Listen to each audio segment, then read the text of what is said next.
Buenas noches a toda la iglesia. Estamos dando gracias al Señor que nos ha sostenido hasta este momento, nos ha cuidado.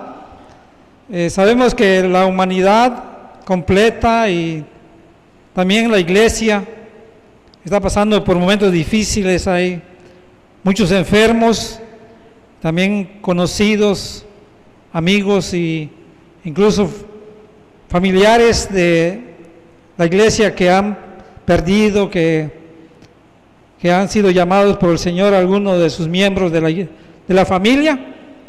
Entonces son momentos en que como hijos de Dios pues buscamos el consuelo, la ayuda. Precisamente vamos a ver un tema referente al cómo Dios nos consuela en toda nuestra vida, en todo momento, en toda aflicción que viene a nuestras vidas. Allá en el libro de 2 de Corintios 1 al 11 voy a leer un pasaje donde vamos a meditar, vamos a estudiar la palabra. Dice la Escritura: Pablo, apóstol de Jesucristo por la voluntad de Dios, y el hermano Timoteo, a la iglesia de Dios que está en Corinto, con todos los santos que están en toda Acaya. Gracia y paz a vosotros, de Dios nuestro Padre y del Señor Jesucristo. Bendito sea el Dios y Padre de nuestro Señor Jesucristo, Padre de misericordia y Dios de toda consolación, el cual nos consuela en todas nuestras tribulaciones, para que podamos también nosotros consolar a los que están en cualquier tribulación, por medio de la consolación con que nosotros somos consolados por Dios. Porque de la manera que abundan en nosotros las aflicciones de Cristo, así abunda también por el mismo Cristo nuestra consolación. Pero si somos atribulados, es para nuestra consolación y salvación. O si somos consolados, es para nuestra consolación y salvación, la cual se opera en el sufrir las mismas aflicciones que nosotros también padecemos. Y nuestra esperanza respecto de vosotros es firme, pues sabemos que así como sois compañeros en las aflicciones, también lo sois en la consolación.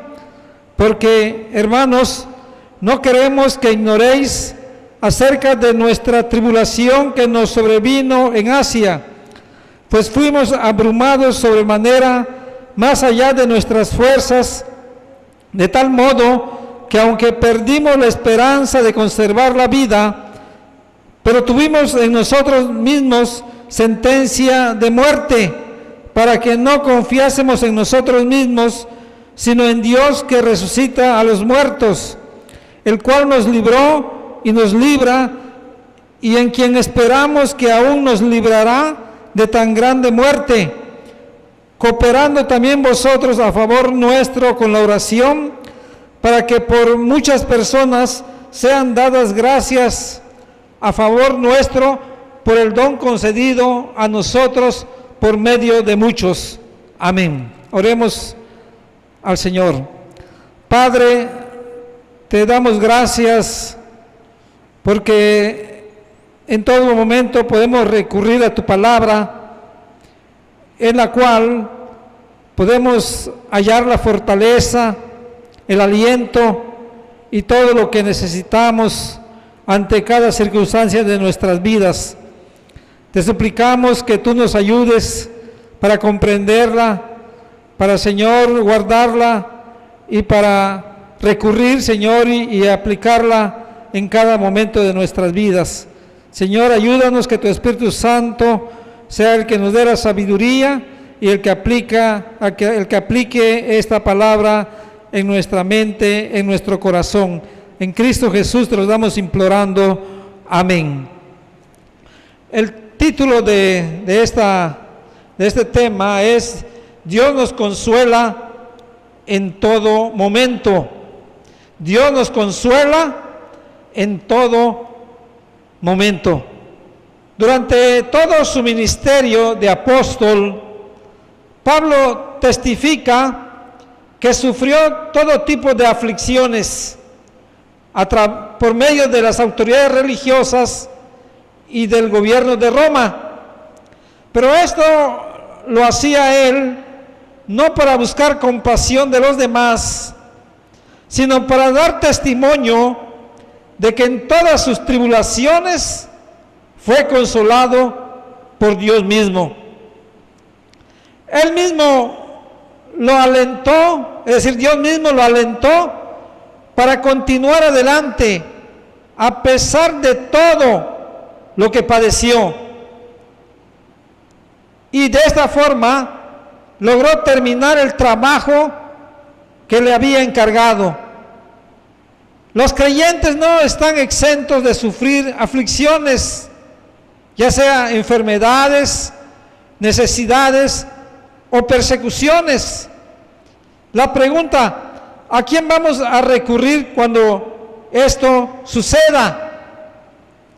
Vamos a ver qué nos enseña el apóstol Pablo al respecto en este pasaje que hemos leído. Es importante conocer el contexto en que fue escrita esta epístola, la segunda epístola a los Corintios. A diferencia de la primera carta a los Corintios, que tenía el propósito de solucionar el pecado que había entrado a la iglesia y los desórdenes en la adoración y en la enseñanza, esta segunda carta tiene el propósito de defender la autenticidad del apostolado de Pablo negado por los judaizantes, y también para alentar a los hermanos de la iglesia de Corinto. La primera carta es más teológica y esta es más pastoral, al procurar dar aliento y fortaleza a la iglesia.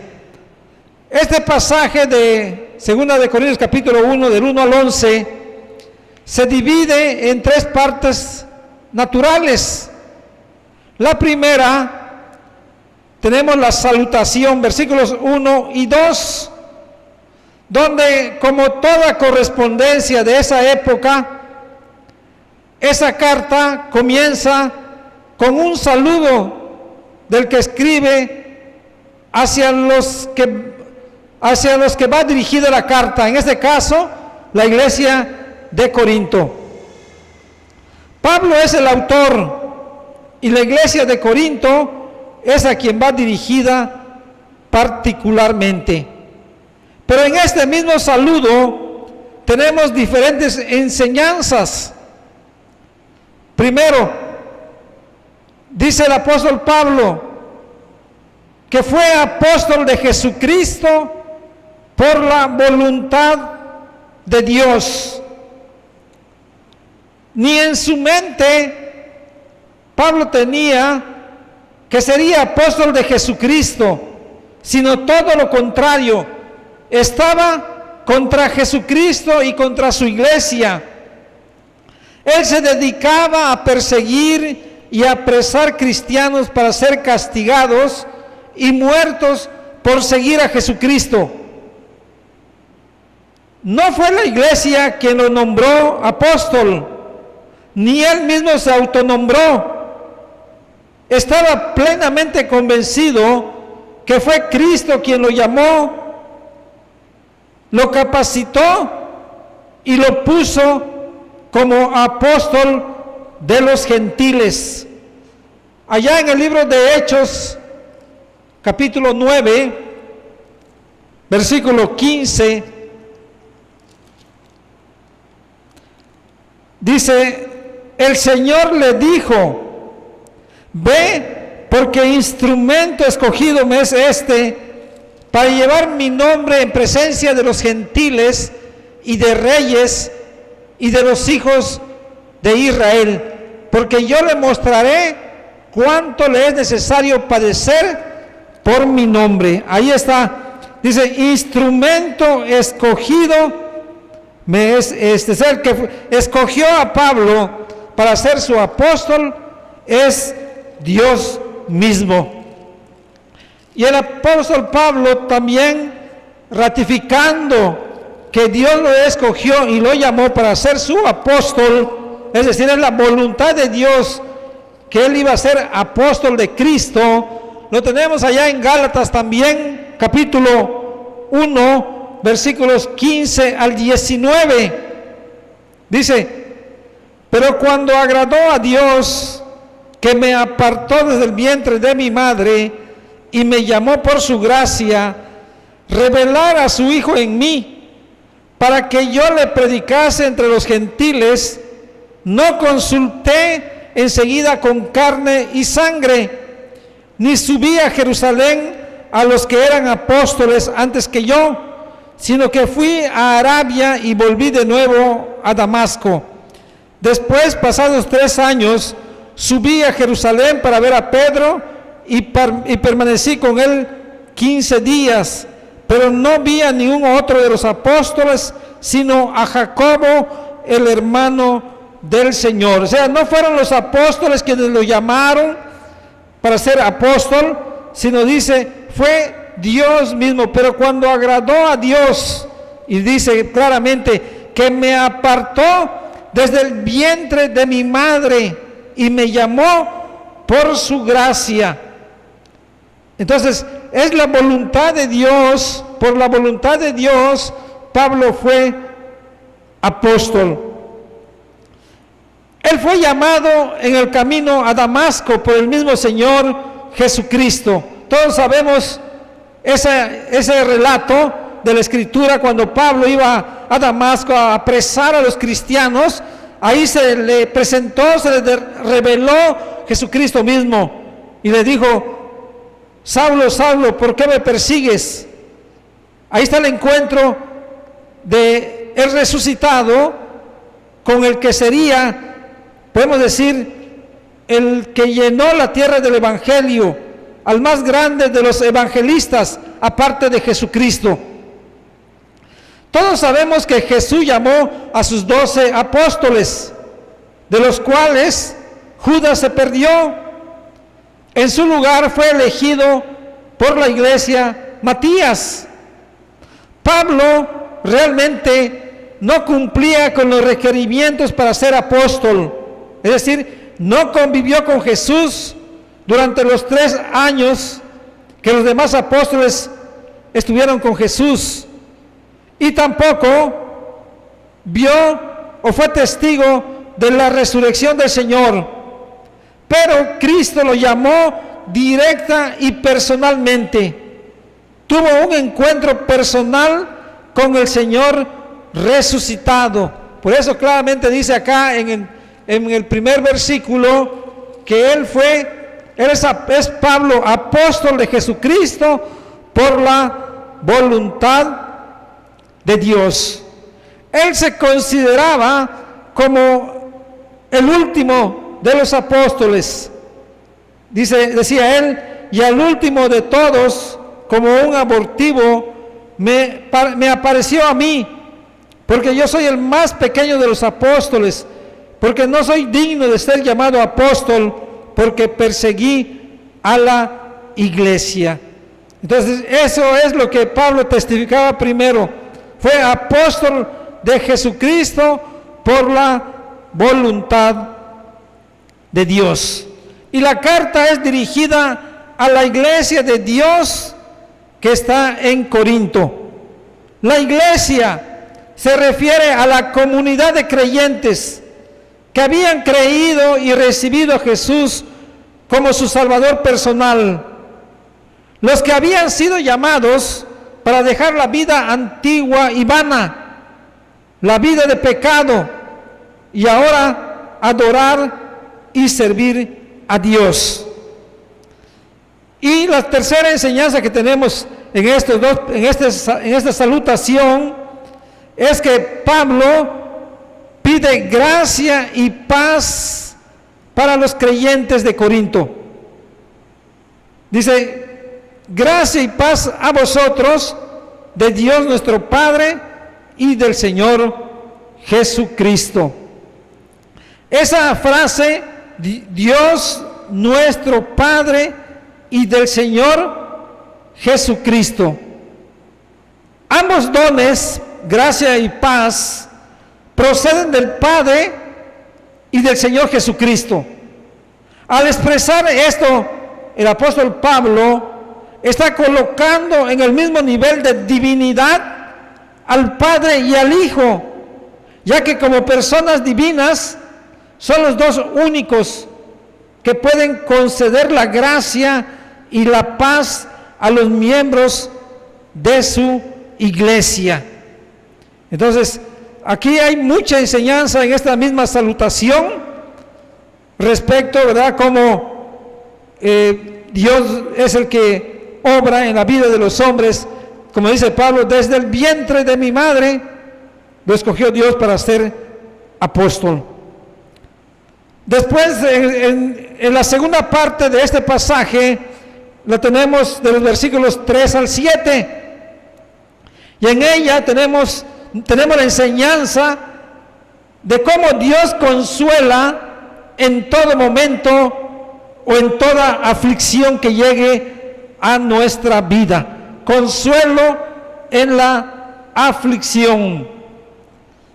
Primero que nada, el apóstol expresa otra doctrina muy importante para la iglesia.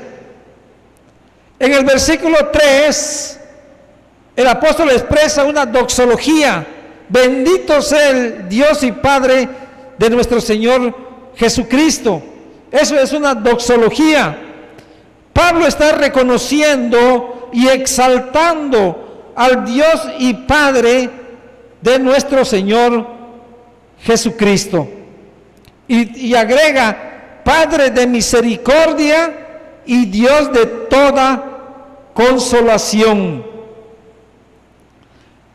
Dios, dice, Dios y Padre de nuestro Señor Jesucristo. Este es un artículo muy importante de doctrina. Esta frase ha sido mal interpretada y ha sido usada por los heréticos para decir que Cristo no es igual al Padre, sino es un Dios más pequeño.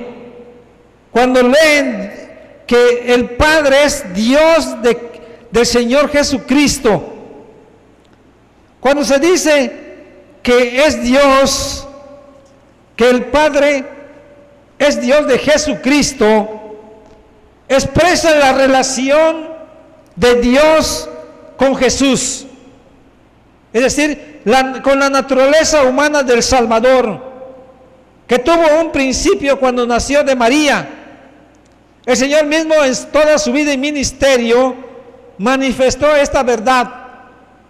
Por ejemplo, estando en la cruz del Calvario, en la cuarta palabra dijo, Dios mío, ¿por qué me has desamparado? Ahí estaba la naturaleza humana del Señor expresando esta frase. Pero es Padre del Señor en su relación con la naturaleza divina de Cristo, que como segunda persona de la Trinidad es eterno, no tiene principio ni fin. Fue esta relación que siempre se manifestó en la vida del Señor, de la cual hay un sinfín de testimonios en la Escritura, como cuando oraba buscando la dirección y la fortaleza del Padre. Él oró una vez diciendo, Padre mío, si es posible, pase de mí esta copa, pero no sea como yo quiero, sino como tú. Y también en una de las oraciones, estando en la cruz del Calvario, él expresó, Padre, perdónalos porque no saben lo que hacen. Pablo entonces lo reconoce como el Padre de misericordias, como Padre de amor. Verdaderamente Dios, como nuestro Padre, nos ama eternamente. En todo momento Él derrama sus misericordias en la vida de sus criaturas, pero de una manera muy especial en la iglesia, en sus hijos. Él conoce que en todo momento estamos necesitados de Él. Necesitamos aire para respirar, fuerzas para caminar, el alimento para nuestro cuerpo, la salud, el sol y la lluvia, etcétera. Y en todo momento, Él por su amor a todos nos da todas estas cosas.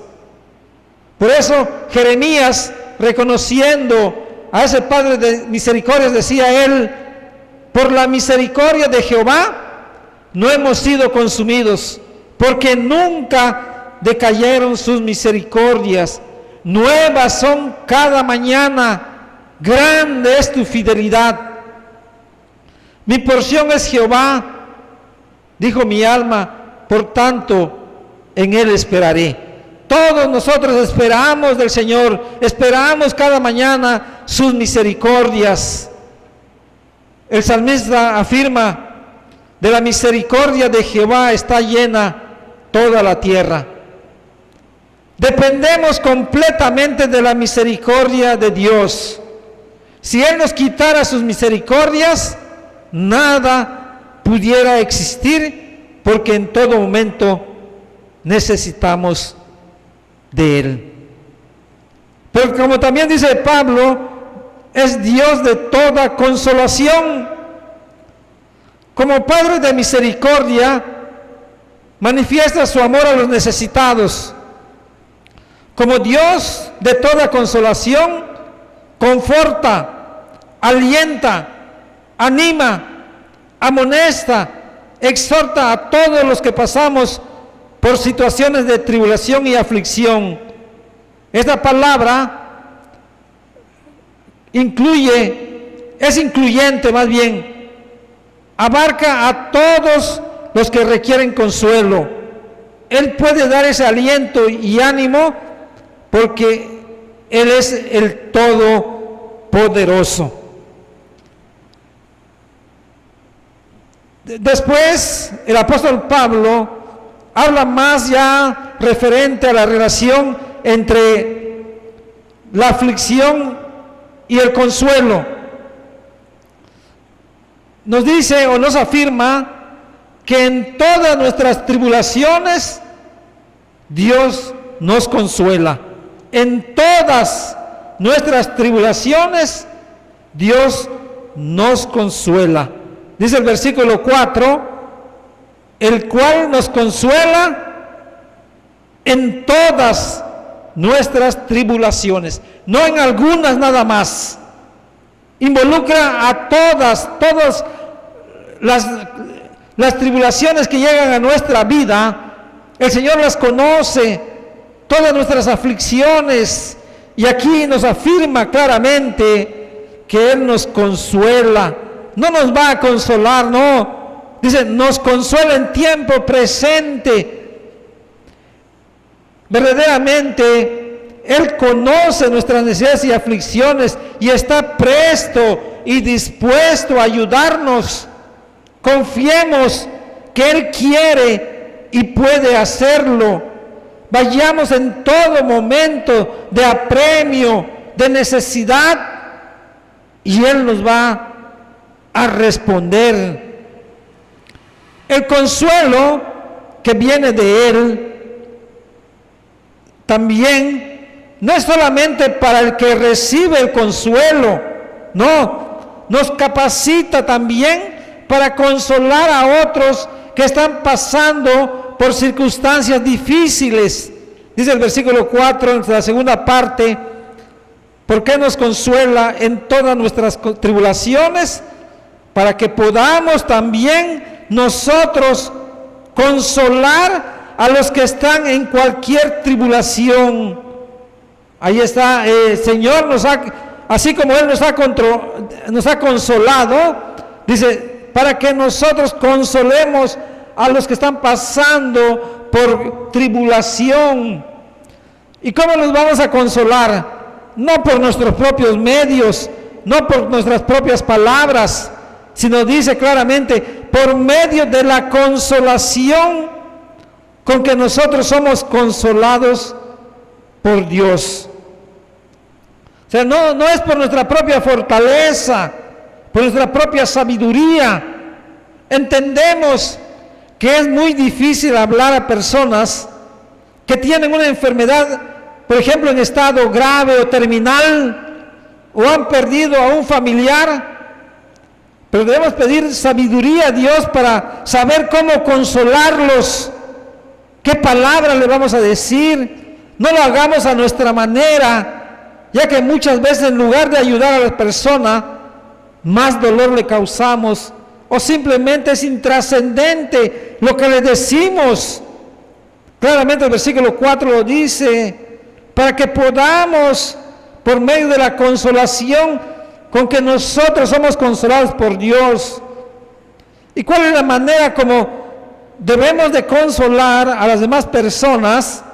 No hay otro medio más grande de consolar a nuestros hermanos, a nuestros familiares, que por medio de la palabra de Dios. Dios nos consuela por medio de su palabra, por la cual nosotros podemos conocerle, quién es Él, cómo es Él, sus perfecciones y todo lo que Él ha hecho en el pasado, lo que está haciendo en el presente, por sus promesas de lo que hará en el futuro. Un pastor decía que la mejor manera en que era consolado y recibía aliento y fortaleza era sumergiéndose en las profundidades de las Escrituras. A través de ellas recibía consuelo y él tenía el ánimo, la fortaleza para consolar a la vez a los que estaban padeciendo. En esos tiempos también de su vida hubieron también enfermedades, pandemias que lo llevaron a consolar a muchas personas. Pero también el apóstol nos dice que debemos tener confianza en la consolación que viene de Cristo. Porque así como Cristo padeció todo tipo de tribulaciones durante su vida y su ministerio, todos sabemos que fue perseguido desde muy pequeño, tanto que sus padres tuvieron que huir a Egipto. Durante su ministerio, por su predicación de la verdad y su vida de justicia y santidad, fue también perseguido y acusado. Él advirtió a sus discípulos que así como fue perseguido, también ellos lo serían. Pero Él quiere que confiemos en Él, que estemos seguros que en cada aflicción Él estará junto a nosotros para alentarnos y fortalecernos para poder continuar con el trabajo y llevar la vida de santidad y justicia que a Él le agrada. El enemigo y el mundo buscarán desanimarnos, hacernos caer, pero el Señor nos asegura que así como abundan las aflicciones, así también abundarán por el mismo Cristo nuestra consolación.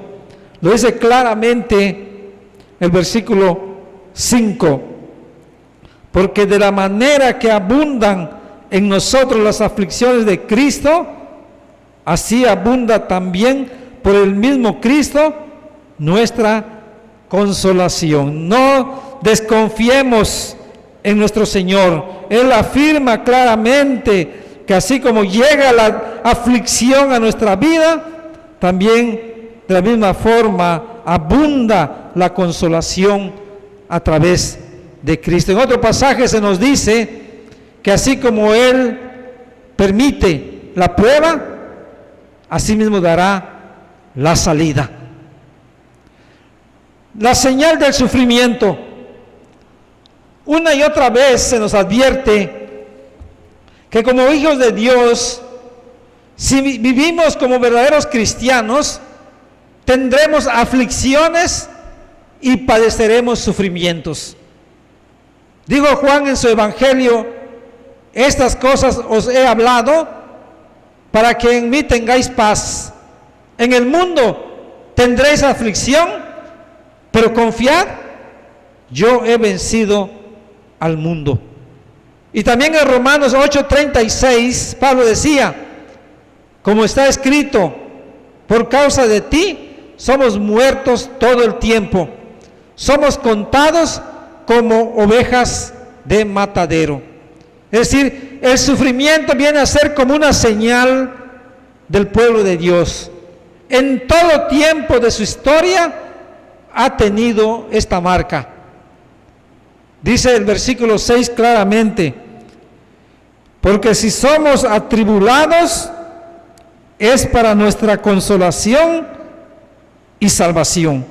O si somos consolados, es para nuestra consolación y salvación. Es decir, sea en la tribulación o en la consolación, estemos seguros que esto nos va a servir en nuestra vida como cristianos. Ahí se está manifestando en el sufrimiento, en la tribulación, que estamos siguiendo las pisadas del Maestro. Y es que es una realidad, las aflicciones y el consuelo van juntos,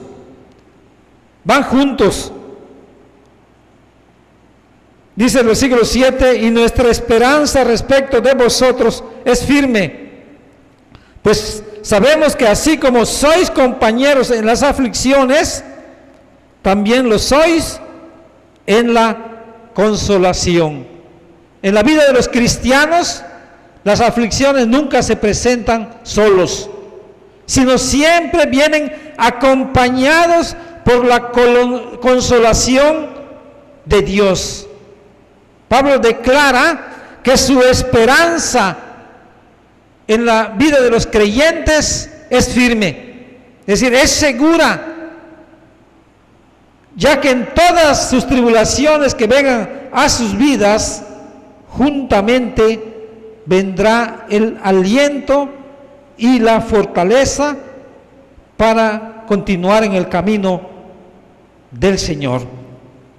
Y la última parte de este pasaje lo tenemos de los versículos 8 al 11. Libertad en la tribulación. Dios no solamente nos da un consuelo o ánimo emocional o espiritual, no, Dios también nos da libertad en la tribulación. Es lo que nos enseña el último pasaje de este que hemos leído. En la última parte de este pasaje, el apóstol Pablo relata una dura prueba a la que fue sometido. Fue tan grande esa prueba que dice que perdió la esperanza de seguir con vida. Ahí lo dice en el versículo 8.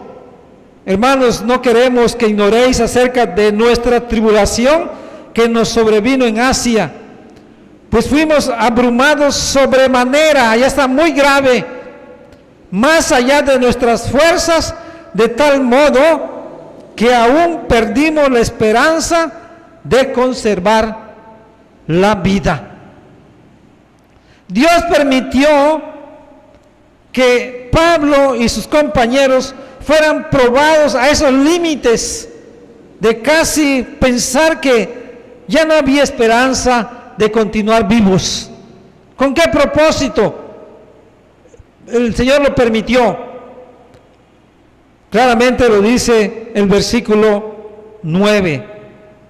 Pero tuvimos en nosotros mismos sentencia de muerte para que no confiásemos en nosotros mismos, sino en Dios que resucita a los muertos. Es decir, en algunos momentos Dios va a permitir pruebas como la que pasó Pablo, muy graves, pero tiene un propósito, para que cuando la prueba pase, confiemos más en el Señor, de que Él fue el que obró en esa prueba y nos sacó adelante, para que no confiésemos, más bien confiásemos en nosotros mismos, como le ocurrió a Pablo.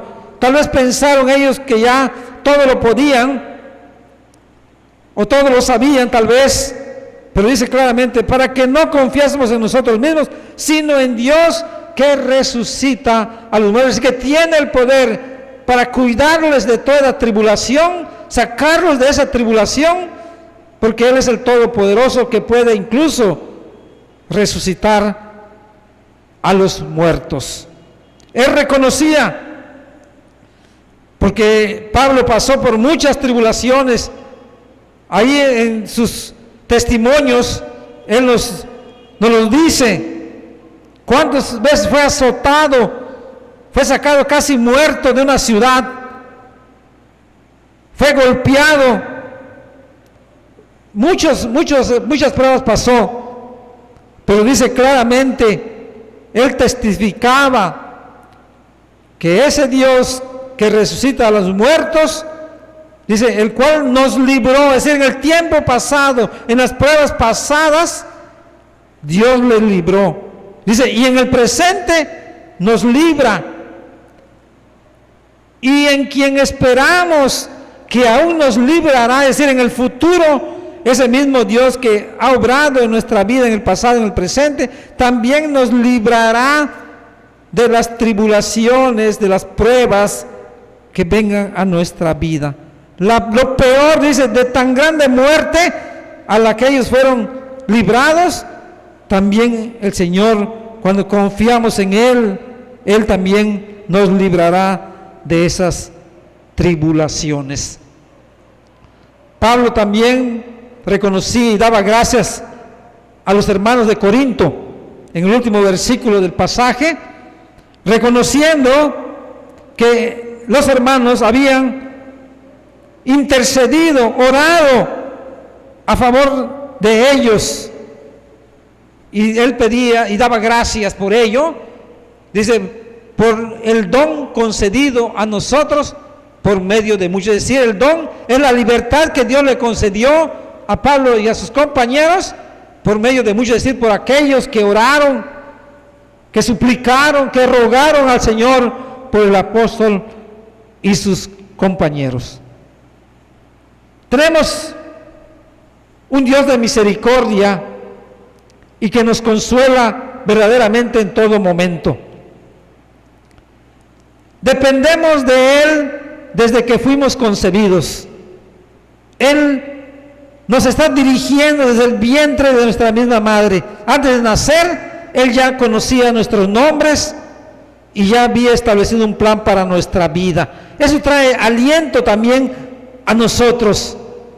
Ha establecido nuestra vida, oficio y servicio que vamos a desempeñarle.